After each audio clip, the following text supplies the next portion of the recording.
આનંદદાયી ગણિત ધોરણ 2 અભ્યાસક્રમમાં એકમ 1 થી 5 કુલ 40 માર્કનું પ્રશ્નપત્ર પૂછાશે.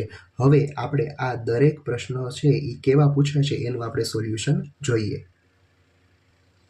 પ્રશ્ન 1, ડોટેડ લીટી પર પેન્સિલ ચલાવીને મહાવરો કરવાનો છે. એટલે કે પહેલાં તમને ડોટેડ લીટી આપેલી હશે, એના ઉપર પેન્સિલ કરીને તમારે એવા જ આકારો છે એ બનાવવાના છે. પ્રેક્ટિસ માટે ઘણા બધા ઉદાહરણો નીચે આપેલા છે. ત્યારબાદ વસ્તુઓના ડોટેડ પડછાયા છે એ તમારે પૂર્ણ કરવાના છે. પડછાયા તમને દેખાય છે એના ઉપર તમારે પૂર્ણ કરશો. ત્યારબાદ ચિત્રમાં ઊભી, આડી, ત્રાંસી અને વક્ર રેખા આપેલી છે એને તમારે લીટીનો મહાવરો કરીને પૂર્ણ કરવાની છે. ચાલો એના પછી વસ્તુને તેના પડછાયા સાથે તમારે જોડવાની છે. એટલે કે આ વસ્તુ છે, સિંહનું મોઢું છે, એ આ ત્રણમાંથી કોના જેવું લાગે છે? તો કે આના જેવું. ત્યારબાદ ફૂલ, ત્યારબાદ છોકરીનો પડછાયો, પોપટનો પડછાયો, હરણનો પડછાયો અને નીચે પતંગિયાનો પડછાયો. ચાલો એના પછી ચિત્ર આપેલા છે એને પડછાયા સાથે તમારે જોડકા જોડવાના છે. ભમરડાને, ઢીંગલીને, ટેલિફોનને અને ઘડિયાળને, ગોકળ ગાયને, સસલાને, પછી મધમાખીને અને ચકલીને. ચાલો અને પછી હાથના પડછાયાને જોડવાના. પહેલાનો પડછાયો છે છેલ્લા સાથે મેચ થશે, બીજાનો ત્રીજા સાથે, ત્રીજાનો બીજા સાથે અને ચોથાનો પહેલા સાથે. ચાલો એના પછી ગણતરી કરો અને તમારે સંખ્યા છે એ સામે ચોરસમાં લખવાની છે. 1, 2, 3, 4, 5, 6, 7, 8, 9, 10, 11 અને 12, પછી 10, 8 અને 14.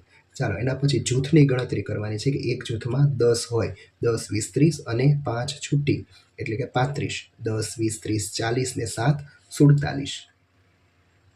ચાલો એના પછી 10, 20, 30, 40, 50, 60, 60 ને 5, 65. ચાલો એના પછી 76. ચાલો એના પછી બિંદુઓને જોડીને તમારે આકૃતિ બનાવવાની છે. અહીં માછલી, ડિઝાઇન, પતંગ, ટેબલ, 3, 5, 6. એના પછી નીચે 8 અને 10 આપેલા છે એ ડિઝાઇન તમારે બિંદુને જોડીને બનાવવાની. ચાલો એના પછી ટપકા જોડો, દોરો, આકારો ઓળખો અને રંગ પૂરો. ટપકા જોડો, પછી એમાં કયો આકાર છે? ચોરસ, અને પછી તેમાં મનપસંદ રંગ પૂરવાનો. ગોળ, અર્ધગોળ, ત્રિકોણ, શંકુ, નળાકાર, નીચે ષટકોણ, અષ્ટકોણ અને સ્ટાર. ચલો હવે જોડકા આપેલા છે કે 3 દશક અને 4 એકમ એટલે 34, 5 દશક ને 8 એકમ એટલે 58, 9 દશક અને 3 એકમ એટલે 93 અને 2 દશક અને 6 એકમ એટલે 26. ચાલો એના પછી જોડકા આપેલા છે એ તમારે હાથ એટલે કે વારલી ચિત્રકલામાં તમે જોઈ ગયા કે અલગ અલગ છે એ આકારો આપેલા છે એને તમારે ચિત્ર સાથે જોડવાના છે. ચાલો એના પછી નીચે ચિત્ર ધ્યાનથી જુઓ અને આકાર સાથે જોડો. ચોરસ, ગોળ, ત્રિકોણ અને ષટકોણ. ચાલો એના પછી નીચે પણ નળાકાર, પછી સમઘન, શંકુ અને લંબઘન.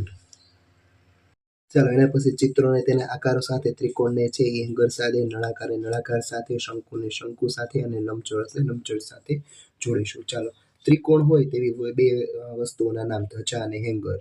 પછી ચોરસ એ ફોટો ફ્રેમ અને કેરમ. પછી નળાકાર હોય ગ્લાસ અને પાઇપ, અને ગોળાકાર હોય તે બટન અને દડો. ચાલો સૌથી અલગ હોય એમાં તમારે સાચાની નિશાની કરવી છે. એટલે કે 3 છે ગોળ, 1 શંકુ છે. ચાલો રસોડાની વસ્તુ છે અને 1 છે એ ગોળાકાર છે, નળાકાર છે અને ગોળાકાર. ચાલો એના પછી અહીં 1, 2 અને 3 છે શંકુ આકાર છે, જ્યારે આ લંબચોરસ છે. ચાલો એના પછી 3 ચોરસ આપેલા છે, 1 લંબચોરસ છે એટલા માટે એ અલગ પડશે. ચાલો 3 છે એ શંકુ છે, 1 અલગ પડશે. એવી રીતના આમાં ઘર અને આમાં છે એ નળાકાર. ચાલો એના પછી સાચી સંખ્યા ઉપર તમારે ગોળ કરવાનું છે. 10, 10ની મણકા ગોળી આપેલી છે, 10, 20, 30, 31, 32, 33 અને 34. એવી રીતે અહીં 85, અહીં 61, 53, 93 અને 58, 77, 45 અને 29. ચાલો મોટી સંખ્યા ઉપર ગોળ કરવાની. 50 અને 53માં મોટી સંખ્યા કઈ છે? તો કે 53. 49 અને 94માં તો કે 94. પછી 77, આમાં પણ 77, આમાં 98, આમાં 65, આમાં 53, આમાં 27, આમાં 88, આમાં 86, આમાં 38 અને આમાં 17. ચાલો એવી જ રીતે નાની સંખ્યા ઉપર તમારે ગોળ કરવાનું કે 27 અને 29માં નાની સંખ્યા કઈ છે? તો કે 27. 59 અને 58માં નાની સંખ્યા 58, પછી 30, 17, 61, 47, 38, 29, 89, 82, 11 અને 31. ચાલો એના પછી હવે ઉતરતો ક્રમ. ઉતરતો ક્રમ એટલે કે સૌથી મોટી સંખ્યાથી શરૂઆત કરીને ક્રમશઃ નાની સંખ્યા સુધી જવું. 17, 15, 14, 12 અને 11 અહીં અલગ અલગ સંખ્યાઓ આપેલી છે. બીજામાં તો કે 97, 94, 93, 91 અને 90. ચલો ને પછી 33, 39, 36, 34, 32માં 39 પહેલાં આવશે, પછી 36, 34, 33 અને 32 એવી રીતના ક્રમશઃ દાખલા છે. પછી આપેલો છે ચડતો ક્રમ. ચડતો ક્રમ એટલે કે સૌથી નાની સંખ્યાથી શરૂઆત કરીને મોટી સંખ્યા સુધી જવું. એટલે કે 26, 23, 20, 22 અને 21માં સૌથી નાની 20, એનાથી મોટી 21, એનાથી મોટી 22, એનાથી મોટી 23 અને એનાથી મોટી 26. એના 5 ઉદાહરણો આપેલા છે. ચાલો એના પછી તરત પહેલાંની સંખ્યા એટલે કે 70 પહેલાં શું આવે તો 69, 19 પહેલાં તો કે 18, 74 પહેલાં 73.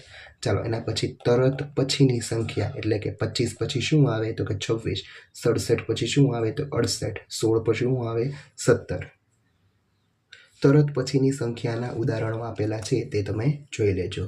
વચ્ચેની સંખ્યા એટલે કે 17 અને 19ની વચ્ચે શું આવે તો કે 18, 44 અને 46 વચ્ચે શું આવે તો કે 45. ચાલો હવે તરત પહેલાંની અને પછીની સંખ્યા તમારે લખવાની એટલે કે આગળની અને પાછળની. 14 પહેલાં શું આવે તો કે 13 અને 14 પછી 15, 40 પહેલાં 39 અને 40 પછી 41. ચાલો એના પછી નીચેની રચનાને છે વિસ્તૃત કરવાની. સૌપ્રથમ છે ગોળ આપેલું છે, પછી હાટ, ગોળ હાટ, ગોળ હાટ એવી રીતે ક્રમશઃ પેટર્નને આગળ વધારવાની છે. ચાલો બીજી પેટર્ન આપેલી છે, એના પછી ત્રીજી પેટર્ન છે. ચાલો એના પછી ચોથી પેટર્ન, પછી 5મી, પછી 6ઠ્ઠી, 7મી, પછી 8મી, 9મી, 10મી અને 11 પેટર્નનો અભ્યાસ તમારે કરવાનો. ચાલો એના પછી સંખ્યા પેટર્ન આપેલી છે કે 100, 90, 80, 70 એટલે ક્રમશઃ 10 ઘટાડતા જવાના.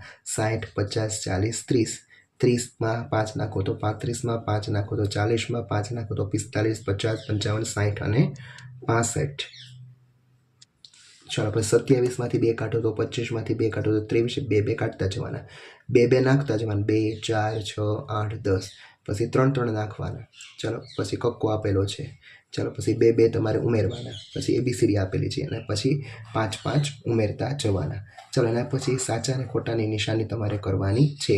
ઈંટનો આકાર લંબઘન હોય છે સાચું, મમ્મીનો ચાંદલો ગોળ હોય છે સાચું, આઈસ્ક્રીમનો કોન શંકુ હોય છે સાચું, સાપસીડીનો પાસો લંબઘન હોય છે ખોટું. કયો હોય તો કે સમઘન હોય.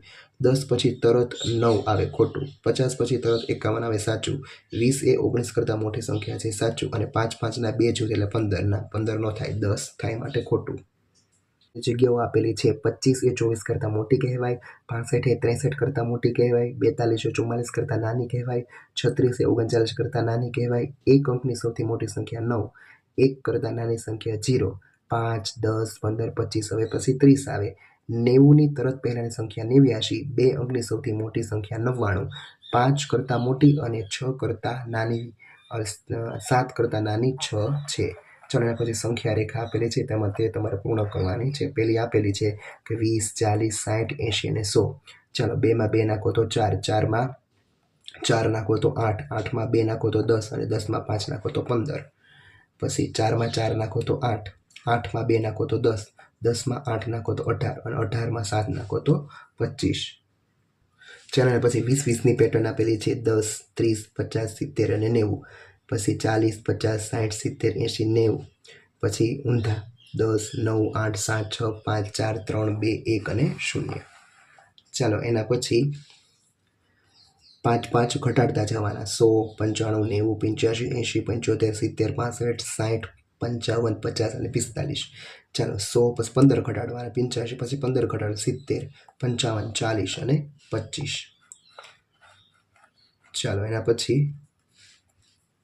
50 પછી 44 પછી 38 પછી 32 પછી 26 પછી 20 પછી 14 પછી 8 અને 2 એટલે કે 6 છે એ તમારે ઘટાડતા જવાના. ચાલો એના પછી 45, 40, 35, 30, 25, 20, 15, 10 અને 5 ઘટાડતા જવાના. પ્રશ્ન 3 વસ્તુઓ જુઓ અને કોષ્ટક પૂર્ણ કરો. સમઘન આપેલું છે, સપાટીની સંખ્યા 6 હોય, ધારની સંખ્યા 12 અને ખૂણાની સંખ્યા 8. શંકુ આપેલું છે, સપાટીની સંખ્યા 2, ધારની સંખ્યા 1 અને ખૂણાની સંખ્યા 1. લંબઘનમાં સપાટી 6, ધાર 12 અને ખૂણા 8. ચાલો એના પછી આપણે જોઈએ નળાકાર. તો કે નળાકારમાં છે એ સપાટી 3, ધાર 2 અને તેમાં ખૂણા હોય નહીં માટે 0. લંબઘનમાં સપાટી 6, ધાર 12 અને ખૂણા 8. ગોળાકારમાં સપાટી 1 હોય જ્યારે ધાર અને ખૂણા હોય નહીં. ચાલો એના પછી લંબઘનમાં છે સપાટી કેટલી તો કે 6, ધાર 12 અને ખૂણા 8. ચાલો એના પછી નળાકાર છે એમાં 3 2 0, શંકુમાં 2 1 અને 1. ચાલો એના પછી સરવાળાના દાખલા આપેલા છે તે તમારે તમારી નોટબુકમાં ગણવાના છે. ત્યારબાદ અહીં જવાબ તમે લખી શકો. 8માં 5 નાખો તો 13, 6માં 3 નાખો તો 9, 7માં 4 નાખો તો 11, 5માં 5 નાખો તો 10, 9માં 4 નાખો તો 13, 3માં 2 નાખો તો 5, 10માં 3 નાખો તો 13, 12માં 4 નાખો તો 16, 12માં 6 નાખો તો 18, 14માં 5 નાખો તો 19, 13માં 2 નાખો તો 15, પછી 7માં 6 નાખો તો 13, 11માં 4 નાખો તો 15, 18માં 1 નાખો તો 19, 17માં 3 નાખો તો 20. ચાલો પછી બાદબાકીના દાખલા. 8માં 4 કાઢો એટલે 4, 9માંથી 3 6, 5માંથી 2 3, 8માંથી 3 5 અને 7માંથી 2 જાય તો 5. 5માંથી 5 જાય તો 0, 6માંથી 2 જાય તો 4, 3માંથી 1 જાય તો 2, 8માંથી 6 જાય તો 2, 5માંથી 4 જાય તો 1, 4માંથી 1 જાય તો 3, 7માંથી 3 જાય તો 4, 6માંથી 4 જાય તો 2, 2માંથી 2 જાય તો 0 અને 8માંથી 6 જાય તો 2. ચાલો એના પછી સૂચના મુજબ તમારે છે એ ઘડિયા લખવાના છે. અહીં 2નો ઘડિયો લખવાનો, અહીં 3નો ઘડિયો લખવાનો, નીચે 4નો ઘડિયો અને 5નો ઘડિયો. ખૂટતા જે અક્ષરો હોય એ તમારે ઘડિયામાંથી પૂરવાના છે. ચાલો એના પછી વ્યવહારિક દાખલાઓ આપેલા છે કે બરણીમાં 5 ચોકલેટ છે અને બીજી બરણીમાં 4 છે તો બંને મળીને 9 થાય. એક ટોપલીમાં 7 ચીકુ છે અને બીજીમાં 5 છે તો બંને મળીને છે 12 થાય. રોહિત પાસે 11 નોટબુક છે અને વિજય પાસે 7 તો બંને મળીને 18. ચાલો કિરણ પાસે 7 ફુગ્ગા છે અને 3 ફુગ્ગા ફૂટી જાય તો 7માંથી 3 જાય તો 4. ચાલો એના પછી મિન્ટુ પાસે 10 કેળા છે, એમાંથી 4 કેળા તે ખાઈ ગયો તો હવે એની પાસે 6 વધે. ઝાડ પર 8 પક્ષીઓ છે, એમાંથી 2 પક્ષીઓ ઉડી ગયા તો કેટલા વધે? તો કે 6 પક્ષીઓ વધે. અહીં તમારું આ આનંદદાયી ગણિતનું સોલ્યુશન